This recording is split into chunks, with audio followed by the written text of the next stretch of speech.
Hey everyone! Today we're looking at the S3 storage browser, which is an Amplify React component that lets you share your S3 data with people even outside of your organization. So that's what you're seeing here in the browser. I'll just click into one of my folders here. This is a folder in an S3 bucket. I've got 4 files uploaded there. And then from this Amplify app, I'm logged in as a user. I just created an account using my personal email address. I'm not logged in as an AWS user, but I can get all of these files. I could download them. I can even create new folders, copy things, delete them, upload, and so forth without needing to be logged into my AWS account. And even if I weren't logged in at all, there are ways that you can let anonymous guest users access your files in S3 as well.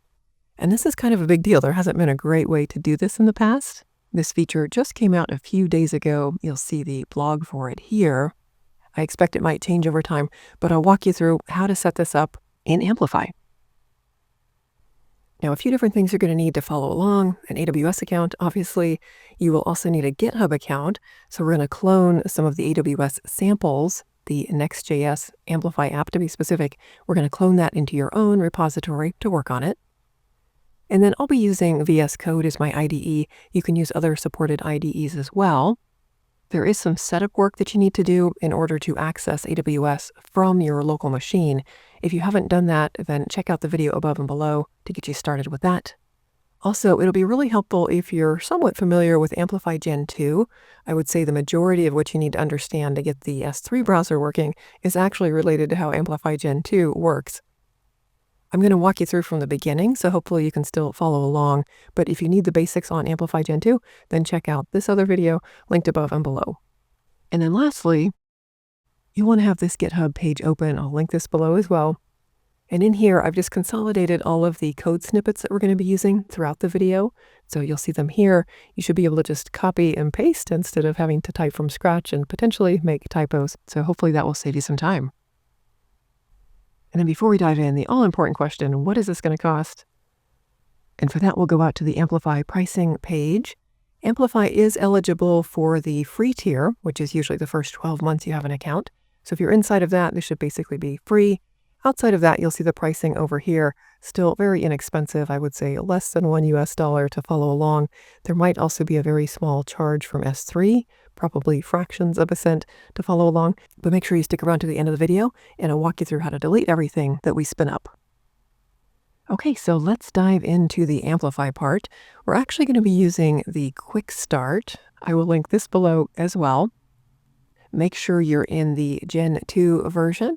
I'm going to be using Next.js here. You'll see the other frameworks and languages available. Most of them should be pretty similar in terms of the steps we need to take, but Next.js is what I'm going with. And then I'm going to be using the app router. You can also use the pages router, but app router is going to make sure we have the latest features of Next.js. And then for the first several steps, we'll just want to walk through this. First, we're going to create the repository using the template. Now, you can create an app from scratch if you want, but I'm going to use a template just to make sure it's got everything that I need. So I'll click on this, sign in to GitHub,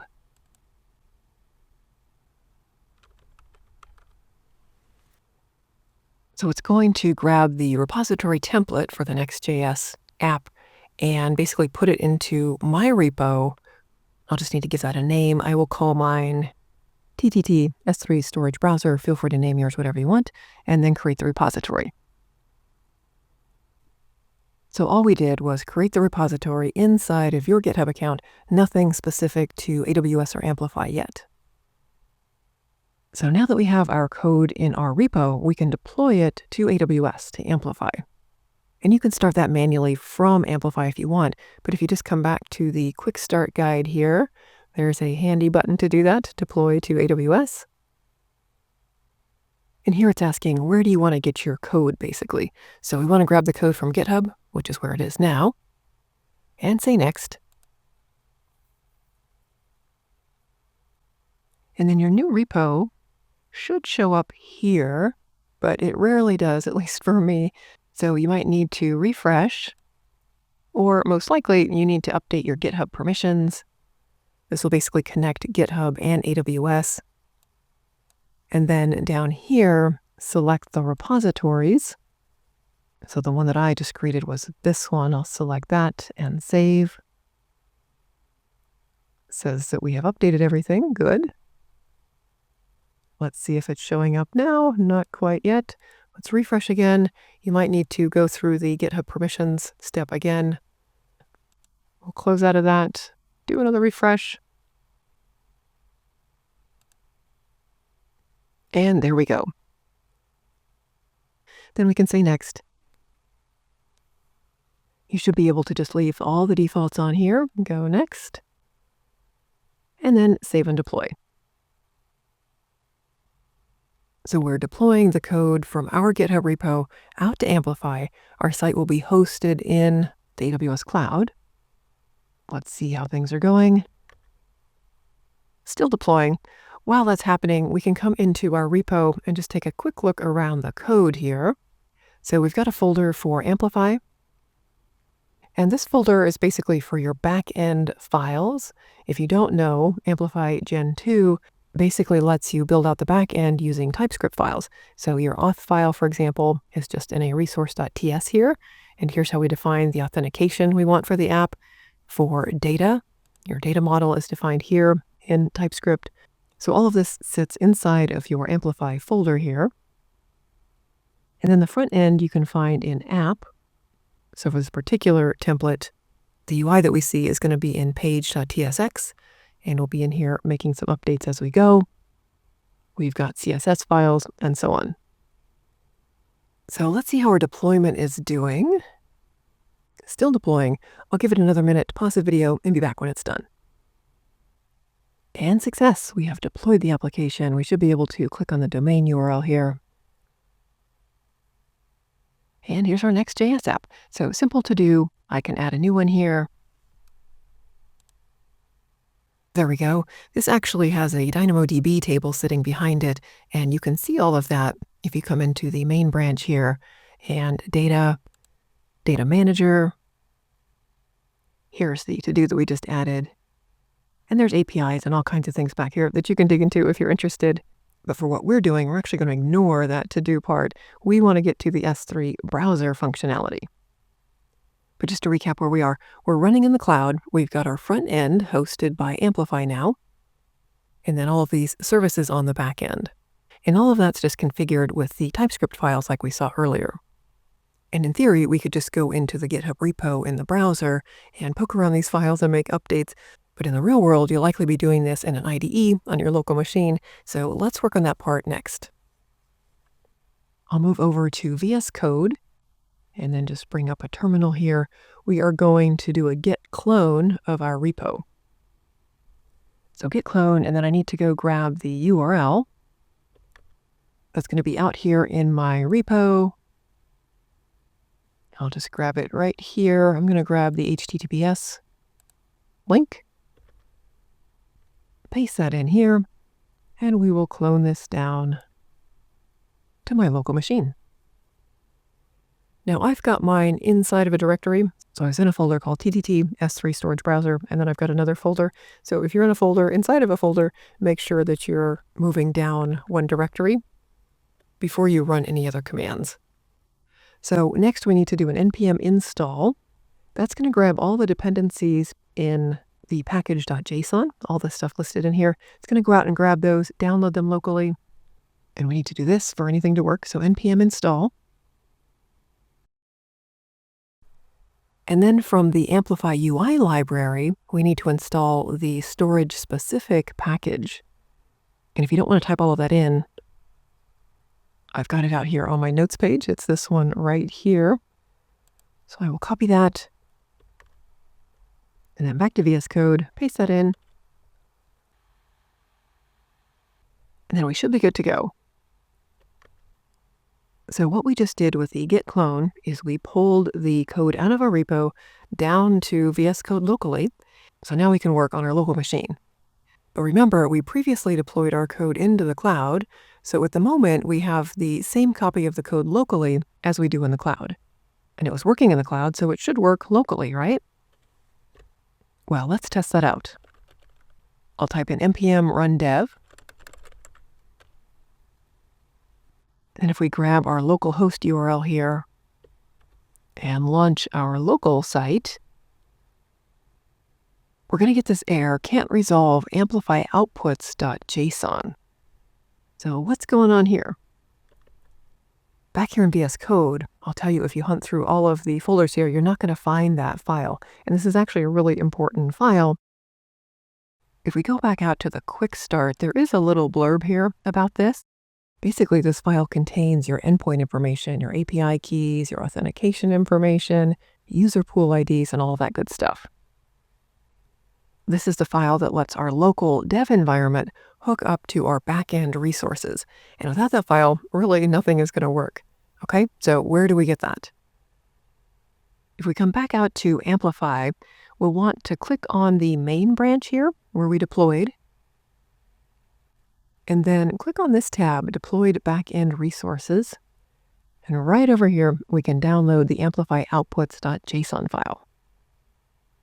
So let's do that. So here is my folder for my project, and you'll want to save this at the root of the project. It should be at the same level as Amplify and App and Public and so on. So just save it right into here, Amplify Outputs. And then back to VS Code, I'll open this up here, and you'll see it's got user pool IDs, regions, password policies, and all of that. So a very, very important file. Now that we've got that here, let's see if our app is working. So I'm back to localhost port 3000 for me, and it looks like it works now. Excellent. You might need to do an npm run dev again if yours doesn't pick up that change. But you'll see that I've got this task. I added this task earlier from the Amplify version that's running out in the cloud, and you'll see that I can get that. So we're connecting to the same DynamoDB database in the cloud where we entered that first task. We can add another task here, my second to do. And if we look back to Amplify, to our data manager, there's that second task. So everything is connecting like we want it to between the local environment and the cloud. But this is a good time to point out that this file automatically gets added to your gitignore file here, and things listed in here are not going to get pushed out to GitHub. So this will automatically be excluded when you go to do your git commit and your git push. And that's a good thing because you don't want your sensitive information being stored out in GitHub, but just FYI. All right, now let's work on some updates around authentication so people can log in and out. Going back to the blog for the storage browser, if you scroll down here to the section about authentication mode, StorageBrowser does require authentication and authorization to be configured, and there's 3 different ways you can do that. You can use AWS Amplify Auth. This is basically the built-in provider. This is what's already set up in that template that we started with for the Next.js app, so it's going to be easy for us.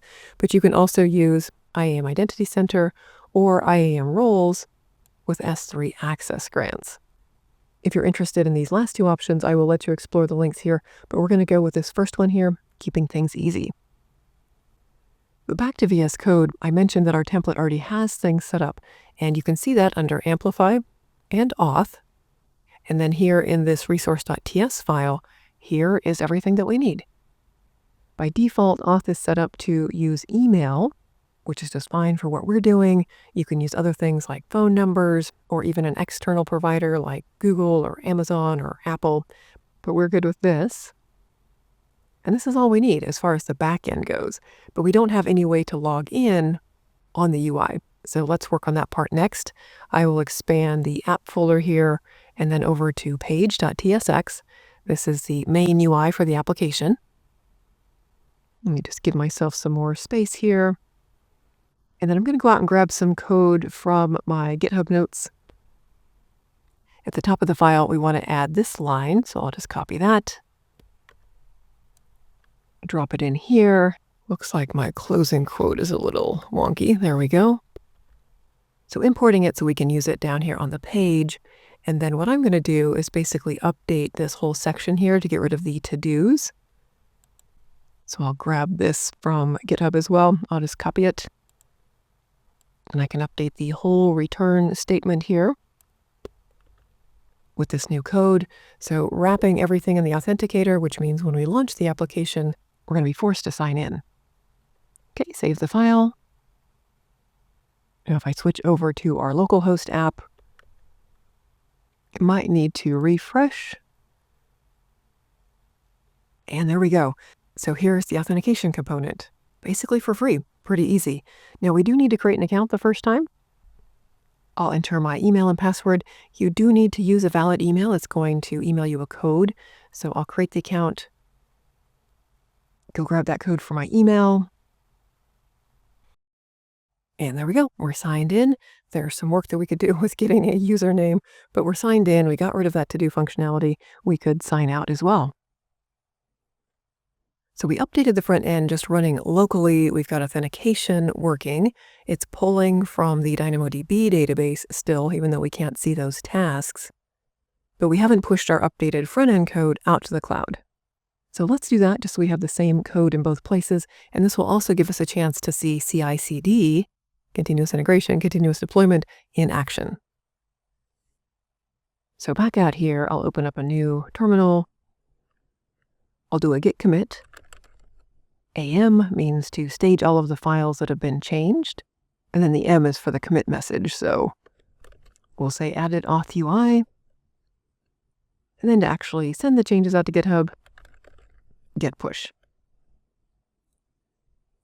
All right, so the code's being pushed out to our GitHub repo. If we come back to Amplify, back up to main here, new deployment just got kicked off. So that happened automatically. It's basically monitoring our repo for changes. And once we push those changes, that started a new deployment. So I'll give this a minute to deploy, and I'll be back when it's done.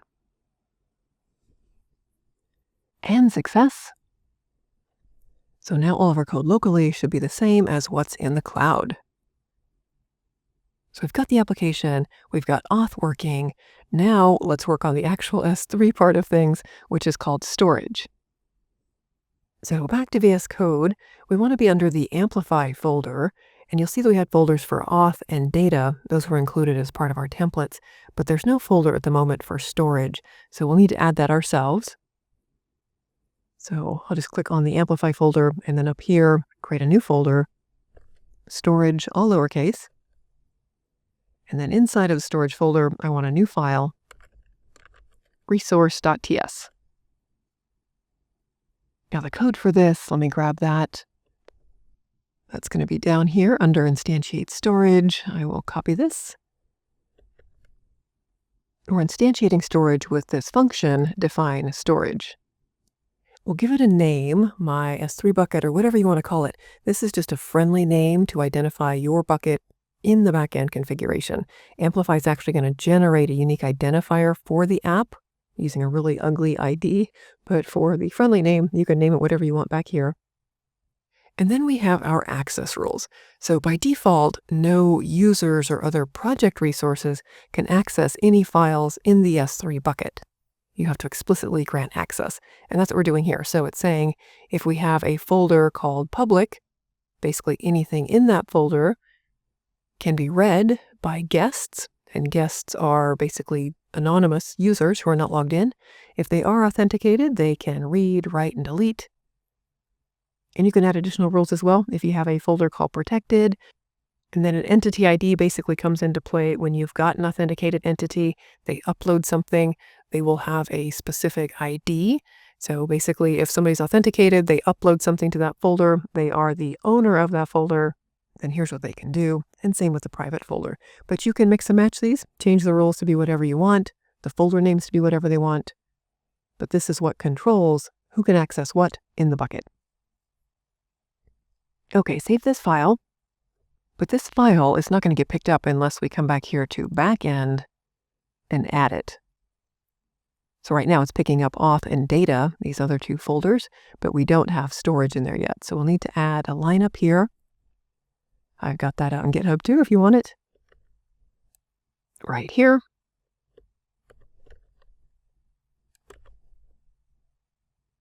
And then for the define backend, we'll just need to add storage. I'll just type that in and save the file. Okay, so we've defined the storage on the back end. Now we just need a way to display it on the UI. And for that, we're actually going to need to build a new component. Let me collapse things over here to make sure we're putting it at the right level. We want it to be at the same level as app and public and amplify. So I'm actually going to click on this very top folder up here and create a new folder. I'll call this components, all lowercase. And then inside of this, I will add a file called StorageBrowser, capital S, capital B, .tsx. Okay, and then I'll grab the code for that as well. Down here, component for storage browser, we should be able to just copy this and save. So basically just creating this component that we can then pull into other pages in the application. And that's what we're going to want to do on the main page of the app, which is under app and page.tsx. We'll need to import it up here on the top. I've got a line for that as well. So over here, copy the import statement. Just add that up here on the top. And then I just want to display the browser down here under the sign out button. But I can just replace this whole return statement. I'll grab that code.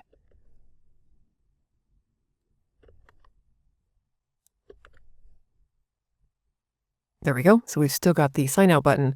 And then just here, we're saying your files. You can add whatever else you want. And then the storage browser component. Okay, cool. So let's push this out to the cloud.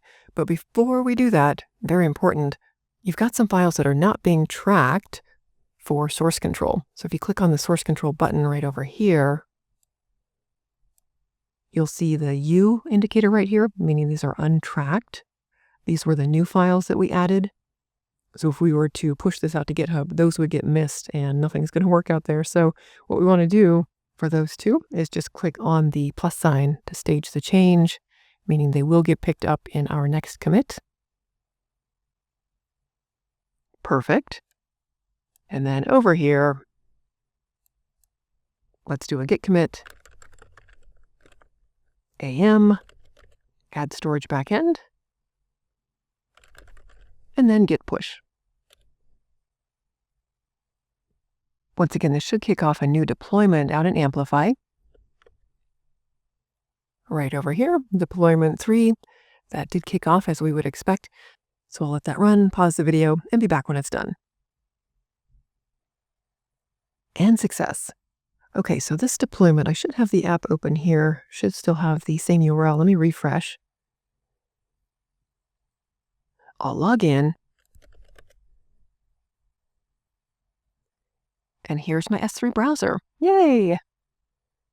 Now, at the moment, there's nothing in the S3 bucket. So it went and created an S3 bucket for me. Here's the name of it. So let's just go search for that bucket. I've got S3 open back here. I'll refresh it. And I've got a bunch of Amplify buckets here. Let me just filter down. I'll just double check that name. Ending in JCU. It's this one right here. So if we click into here, it's just an empty bucket. Let's go ahead and create a new folder called public. And then we can drop some files in there. Incidentally, things don't have to be called public or protected. The things that we saw in the rules, they could be called profile pictures or whatever you want, just so long as it's defined in your rules. So I've got some PDFs here. I'll just drag these over and upload. And if we come back to the application, I'll click into public. And there we go. So here I am in the Amplify app. This is a public application. Anybody could go to this URL. I am logged in, obviously, as an authenticated user. And based on my rules, I could download. I could also upload things. So let's try uploading something. Add files. I've got a TXT file here. I'll just upload that. And upload. And now if we go back to the S3 bucket, I'll close out of this message.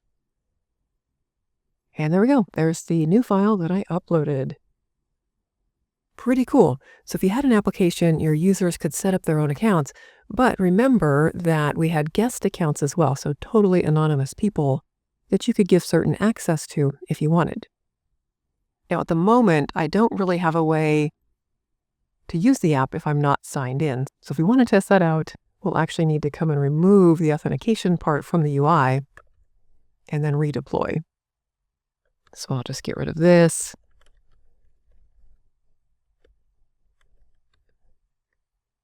Remove the authenticator piece, save the file,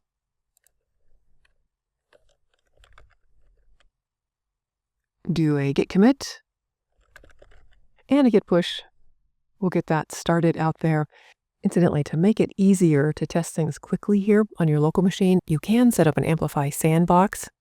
So check out this other video if you're interested in that. Then you don't have to go through the full deployment process like we're waiting to do here. But we'll let that run. While that's running, one other thing I wanted to show you is back here in the blog, if you scroll down to the bottom, there's a section here about customizing the interface. You can create a theme to update the look and feel of the storage browser, change colors, change size, and so forth. Here's an example of what that could look like. So if you don't like the look that you get out of the box, there are some things that you can do there. All right, let's check this deployment. Looks like it'll take a few minutes. So once again, I will pause and then we'll come back and test the application one final time as an anonymous guest user and see that we can still get to certain documents. Okay, our final deployment is done. Let's go back to our application, just do a refresh. That should get rid of our sign-in. That auth component should be gone, and we just see our files. But this time we're only seeing the public folder because I'm a guest anonymous user. I have permissions to read. If I click into here, I'll still see the files. I can download them, but I don't have any functionality here around creating new folders or uploading files. And based on the rules we define, that's exactly the behavior we would expect. Perfect. All right, before I let you go, let's go delete everything that we spun up just so you don't get any surprise bills. Let's come back to Amplify, and I'll just back all the way up to all my apps to make sure I'm in the right place. This was the one that I was working on now. To delete your application, come under App Settings and General Settings, and then Delete App. You'll need to confirm. And there you go. That will delete the application. It'll delete any resources that got spun up on the back end. In our case, that would be a DynamoDB table. There's a Lambda function. There's some APIs. There's an S3 bucket. All of that stuff gets wiped out just by deleting the Amplify app, which is pretty handy. If we came back here to our bucket, tried to refresh it, it doesn't actually exist anymore. So that's a good thing. If you want to delete your GitHub repo, feel free to do that. That's just under Settings. And then scroll all the way down to the danger zone.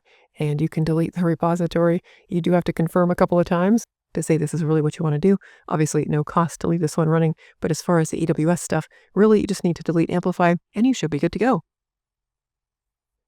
So that does it for this video. You've set up the storage browser for S3. Now you can share and collaborate on files with people even outside of your organization. If you found that helpful, give me a big thumbs up so YouTube knows to share it with more people, and also think about subscribing for more content like this. Thanks so much for watching.